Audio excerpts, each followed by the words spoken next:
Breaking college football news, Anthony Richardson's going pro. Considered one of the top prospects in this year's class, but a bit of a project for the NFL team that ends up drafting him likely in the first round. He says he's going to skip the upcoming Gators appearance in the Las Vegas Bowl against Oregon State to get ready for the draft.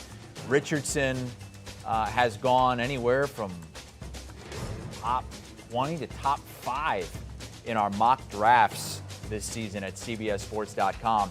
Right now, we have him as our number 4 ranked quarterback behind Bryce Young, C.J. Stroud, and Will Levis in this year's draft class. Let's bring in Ryan Wilson, who's very familiar with Anthony Richardson. I think there have been mock drafts, Ryan, where you've had him as the number 1 player, but he's had an up and down season this year at Florida. The team only went 6-6. And in your very last mock draft, you didn't even have him in the first round because there was some uncertainty as to whether he would come back and try to help his draft stock for next season. What do you make of him deciding to come out? That's right, Chris. So the first mock draft I did in the fall, I had him going number 2 to the Houston Texans at the time. And the reason I had him going so high is because when you talk to teams late summer, early fall, they couldn't get over the physical attributes that this young man has. Now, look, he attempted fewer than 60 passes coming into this season, and their expectations were he needed to grow into that role. Now, we saw him play, and you mentioned it, he's been up and down this year. The Utah game early in the year stood out. There are a bunch of other games subsequently that left you scratching your head. He wasn't asked to do a lot all the time. The Vanderbilt game was a game in which he made some throws late, but somehow Florida lost that game on the road. And here's the issue. It's just the lack of experience. But in terms of what he does physically, arm strength, his ability to run, what he can do with his legs, by time in the pocket, there's no one else on planet Earth that is currently doing those things. The issue is, can he do it from one play to the next? And the answer is no, not yet. And part of the reason that I had him not going in this latest mock draft that you mentioned, Chris, because I talked to some folks around the league, and they thought he would probably come back. With the NIL money now and the ability to make that money and to have a starting job and get on-the-job experience while you play, it's an enticing offer for a lot of college quarterbacks who probably will end up returning. Richardson, surprisingly, decided to come out. And now the question becomes, how high will he go? Because you have to bet on those physical attributes. And he's not going to start next year. He shouldn't start next year. And the question becomes, how long can you wait? Because when Phillip Rivers and Aaron Rodgers came into the league as first-round picks, they sat for several years and then got on with the point of being Hall of Fame quarterbacks. And we live in an age now where you have these 5-year deals on these first-round contracts, and the rookies are expected to play sooner rather than later, often to their detriment. So you have to be patient, and you have to understand what you have in Anthony Richardson. We'll see. Teams that are desperate for quarterbacks typically aren't patient, but I think Richardson's a special talent. It's just a matter of, can he harness that talent in a short amount of time to get on the field for an NFL team and have that success? His last college game will be a loss to Florida State, in which he was just 9 of 27 throwing the football. What's the biggest issue for him right now that NFL scouts are going to be a little bit scared of? You can't trust him, and I mean that on the field. I don't know what anything off the field. I have no idea what type of kid he is. Hopefully he's a great kid. But on the field, can you trust him play in and play out? And the answer is no. You can't right now. And that's not a knock on Anthony Richardson. That's a common criticism or concern about any young quarterback. And I think you're going to fall in love with the arm strength and the ability to do the things with the football that no one else can do, and that's without question. And I'll say this, Chris, we talked about Will Levis all fall and the upside there, and how he had an incredibly tough season with the injuries and the lack of offensive line help at Kentucky. Anthony Richardson is a different stratosphere physically in terms of the things that he can do. Now, I don't know how either quarterback's going to work out because we never know.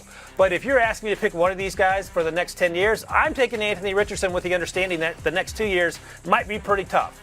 But after that, I feel like when he puts it together and you see glimpses of it, the Utah game in particular sticks out. He is special. And when I try to come up with a comp for him, I think I see a little bit of Dante Culpepper back in the day, and I see a little bit of Josh Allen coming out of Wyoming, an incredibly raw, physical athlete who, if he can get it right with the right coaching around him and the right players around him, could be truly special. Now, Josh Allen is an exception because he went to a really good program in Buffalo where they have the GM and head coach in place to foster his success as a young player. Typically, when you go to a bad football team as a top 5, top 10 pick, There are a lot of expectations early on. The coaching staff turns over, the front office turns over, the players around you turn over, and the opportunities for success are few and far between. Look no further than Baker Mayfield, for example. So there's a lot to love about Anthony Richardson's game, but if you're a fan, you have to understand patience is going to be key with him at the next level. You've had him going to the Tampa Bay Buccaneers in some of your mock drafts. Tom Brady,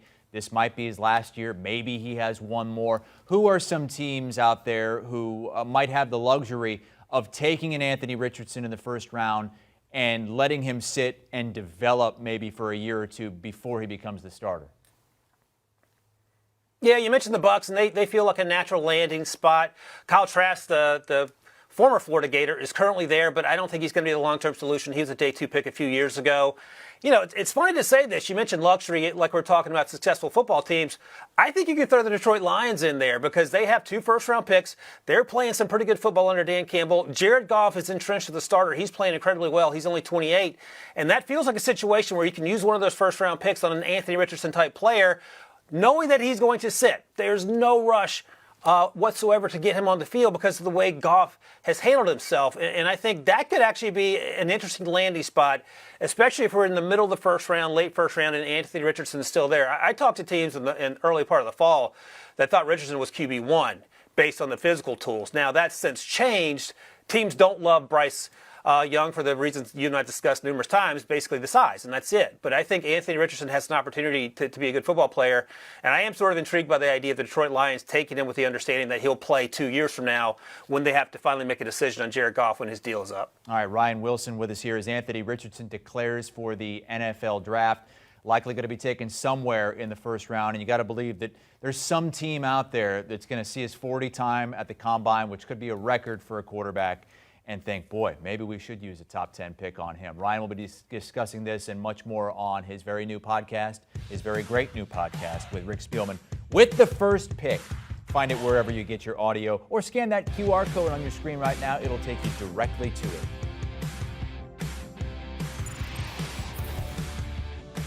Do you want a sports network that delivers everything that matters about the game? The highlights, the picks, the instant analysis, no yelling, no fake debates, no politics. Hit the subscribe button and never miss a moment.